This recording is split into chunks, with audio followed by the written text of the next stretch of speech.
बिस्मिल्लाहिर्रहमानिर्रहीम बिस्मिल्लाहिर्रहमानिर्रहीम सलामुन कौलन मिन रब्बिर रहीम अल्लाहुम्मा सल्लि अला सय्यिदिना मौलाना मुहम्मदिन व अला आलि मुहम्मद अल्लाहुम्मा सल्लि अला सय्यिदिना मौलाना मुहम्मदिन व अला इस्मावाति मलाइकाति बिदाइशुरज़ीम।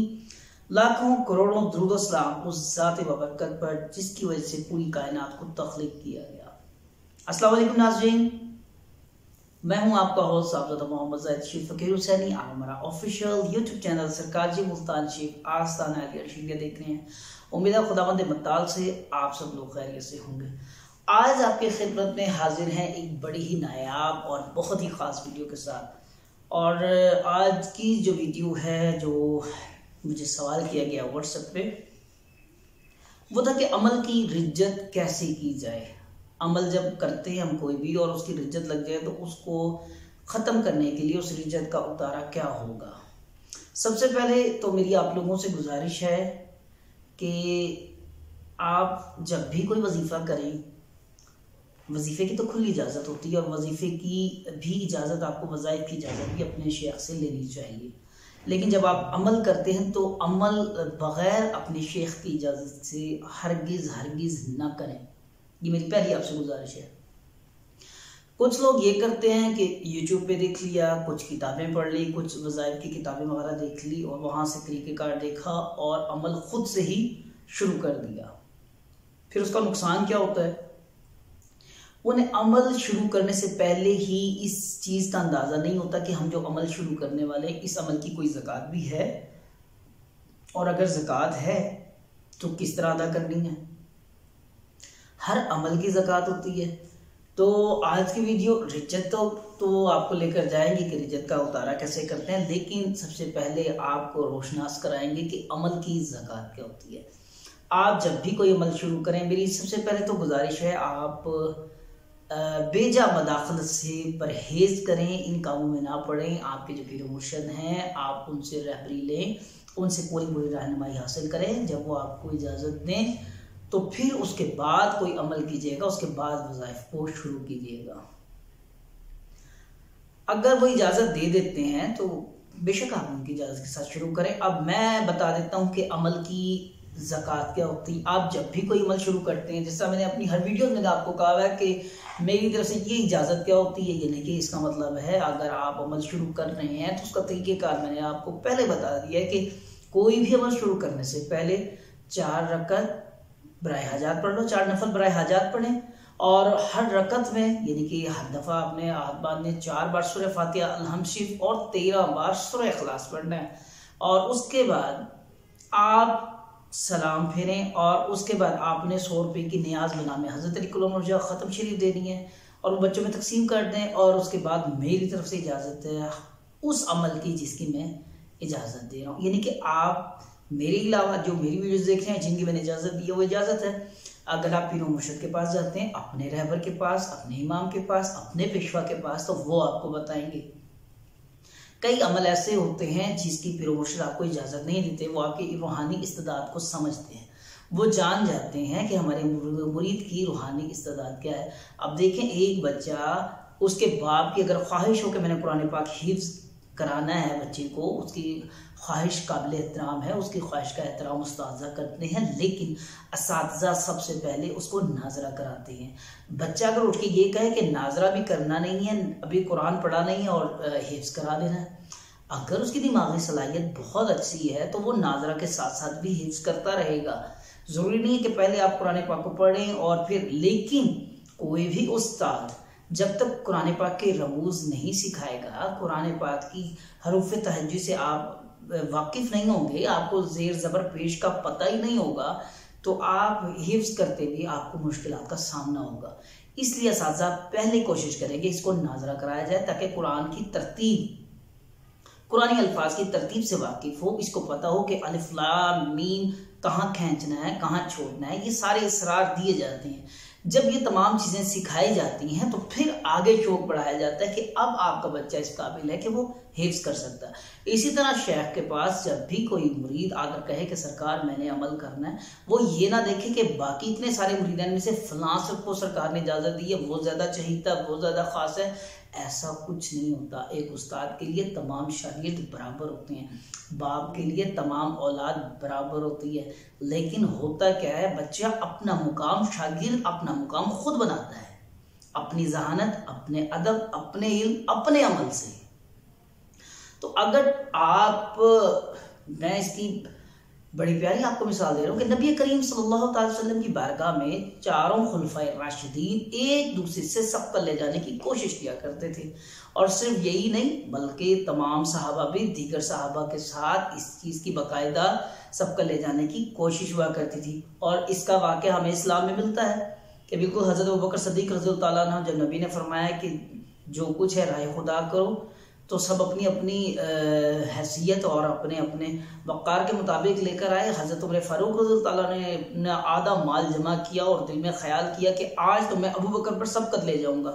जबकि हज़रत अबू बकर सिद्दीक़ रज़ियल्लाहु ताला घर में जितना भी सामान था वो सारा समेट के गठड़ी में बांध लाए और बाद में दीवारें टटोलने लगे कि कहीं कोई सुई, कोई कील दीवार में लगी ना रह जाए। ताकि सामान तो वो हज़रत अबू बकर सिद्दीक़ से बहुत ज़्यादा लाए थे, लेकिन अपने सामान का निस्फ लाए थे। इधर अबू बकर सिद्दीक़ रज़ियल्लाहु ताला के पास जो कुछ भी था वो राह खुदा कर दिया। तो अल्लाह तबारक ताला तो दिलों के हाल बेहतर जानता है। इसी तरह मैं ये कहूँगा कि असातिज़ा के लिए तमाम शागिर्द बराबर होते हैं, मुर्शिद के लिए तमाम मुरीदान बराबर होते हैं। आप अपने इल्म से, अपने अमल से, अपने अदब से मुकाम हासिल करते हैं। और जब कोई मुरीद ये मुकाम हासिल करता है तो पीर की कोशिश होती है, शेख की कोशिश होती है कि सीना बसीना जो इल्म है वो उसको मुंतकिल किया जाए और फिर वहाँ असरार की बारिश की जाती है। इसमें कोशिश दोनों तरफ से होती है, मुर्शद देने के लिए और मुरीद लेने के लिए। इल्म की इस बारिश को, अनवार को बेताब होते हैं। जहाँ तक हसद, इल्म का भी हसद होता है, बिल्कुल होता है, उल्मा के दरमियान भी होता है, उल्मा इकराम के दरमियान भी होता है, हफ़ाज़ कुरान के पास भी होता है। न सिर्फ पैसे वालों के पास होता है बल्कि इल्म वालों के पास भी। तकब्बुर और गुरूर, ये दोनों चीज़ें ऐसी हैं जिससे आपने बचना है। हसद यानी कि इसका मतलब है अल्लाह की तकसीम पर राज़ी ना होना। ये अल्लाह का करम है, किसी को कम दे दे और किसी को ज़्यादा। हम सवाल नहीं कर सकते कि फ़लाँ के पास करम कम है और फ़लाँ के पास ज़्यादा है, ये तो अल्लाह की अता होती है। तो इसी तरह आप लोगों को हसद से भी बचना होता है। अमल की ज़कात का मैंने आपको तरीका बता दिया कि कोई भी अमल शुरू करने से पहले 4 नफल बराए हाजात पढ़ने हैं, सूरह फातिहा, अल-हम्द शरीफ 4 मरतबा, सूरह इखलास कुल हुवल्लाहु 13 बार पढ़नी है। और उसके बाद आपने 100 रुपये की न्याज हज़रत अली करम वजह के नाम के दिन ये ख़त्म शरीफ और बच्चों में तकसीम कर दे। अब आपको अमल की इजाज़त है। अच्छा, आप अमल करते हैं, रिज्जत किसे कहते हैं कि रिज्जत क्या होती है? जिस तरह रोज़ा, हम जब रोज़ा रखते हैं, जो अल्लाह की इबादतों में से एक बड़ी प्यारी और पाकी वाली इबादत है, जब हम रोज़ा रखते हैं तो हमें रोज़े के मसाइल भी जानना चाहिए कि फ़र्ज़ करें कि हमने रोज़ा रखा है, हमें पता है कि अगर दांतों से खून आ गया तो रोज़ा मकरूह हो जाएगा। अब ये मकरूह होना क्या है, रोज़े का टूटना क्या है, क्या हालतें हैं जिससे रोज़ा मकरूह हो जाता है, वो कौन सी हालत है जिससे रोज़ा टूट जाता है और कौन सी हालत है जिसमें रोज़ा सलामत रहता है, और ऐसे क्या मामिल हैं जो रोज़े की हालत में हमने नहीं करने, ऐसे कौन से काम है जिससे हमें रोज़ा रोकता है। अब ये तमाम चीज़ें हम जानेंगे तो हमें रमज़ान का एहतराम होगा, रोज़े की अहमियत का भी पता चलेगा।